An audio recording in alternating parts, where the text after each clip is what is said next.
Danny had always been the adventurous type. Every summer, he'd organize a camping trip with his friends, searching for the most remote, isolated places they could find. This year, they decided to venture into a forest that few people even knew existed. The allure wasn't just the isolation, it was the rumored unseen rope that local legends spoke of. Supposedly, an invisible rope was stretched between two trees deep in the forest, waiting to trip up anyone foolish enough to challenge the wilderness. Come on, it's just a story to keep kids from wandering too far. Danny said confidently as they packed their gear. His friends weren't as convinced, but they followed along, mostly because Danny's confidence was contagious. He was always the guy who laughed in the face of danger. The first 2 days were uneventful. The group enjoyed the silence of the forest, the crackling campfire, and the distant hoot of owls. But on the third day, Danny's curiosity got the better of him. "I'm going to find the rope," Danny said, standing up from the campfire. "Don't be stupid, man," his friend Chris warned. "It's probably nothing, and even if it is something, it's not worth it." But Danny was already packing his flashlight. "It's probably just a vine or something." "I'll be back in an hour," his friends protested, but Danny, with a smirk on his face, set off into the thick woods. The moon barely lit his path as he ventured deeper, branches snapping underfoot, and the occasional rustle of leaves making him pause. But he pushed forward, determined to find this so-called unseen rope. About 30 minutes into the walk, Danny noticed the forest growing eerily silent.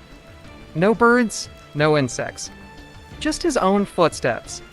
His flashlight flickered, and his pulse quickened, but he laughed it off, shaking the light. "Come on, it's just a forest," Danny muttered to himself.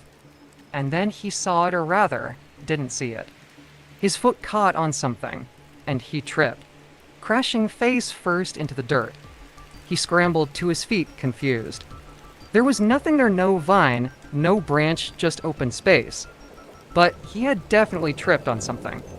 Heart pounding now, he swung his flashlight around, shining it in all directions. The beam caught something odd, a slight shimmer in the air, like light bending. It stretched between two massive trees, almost invisible. Danny's stomach turned as he realized he had found the unseen rope. He reached out, feeling for the shimmer, but his hand passed through empty air. His pulse quickened. Maybe it was just his imagination. Maybe he was seeing things, but then something strange happened. A low hum filled the air, growing louder and louder. The trees around him seemed to shift, bending toward each other as if drawn by an invisible force. Danny took a step back, panic surging through him. Suddenly, his flashlight flickered out completely. He was left in darkness, and that's when he felt something tugging at his ankle. He looked down, but there was nothing there. The pull grew stronger, dragging him forward. "Help!" Danny screamed, but his voice was swallowed by the forest. He thrashed against the invisible force, but it was no use. Whatever was pulling him wasn't letting go. His feet left the ground as he was yanked into the air, hanging upside down, his body suspended by something he couldn't see. The world spun as he dangled helplessly, the ground far below him. And then, slowly, the force began pulling him higher, toward the treetops. Danny screamed again, his voice barely a whisper against the night. And just as suddenly as it started, it stopped. He fell, crashing to the ground. Dazed, he tried to stand, but his legs were shaking too much to hold him up. He stumbled back toward the campsite, limping through the trees, barely able to keep his balance. By the time he reached his friends, he was pale, sweating, and mumbling incoherently about the rope. They didn't know what to believe. Was it real, or was it Danny's mind playing tricks on him? That night, they packed up and left.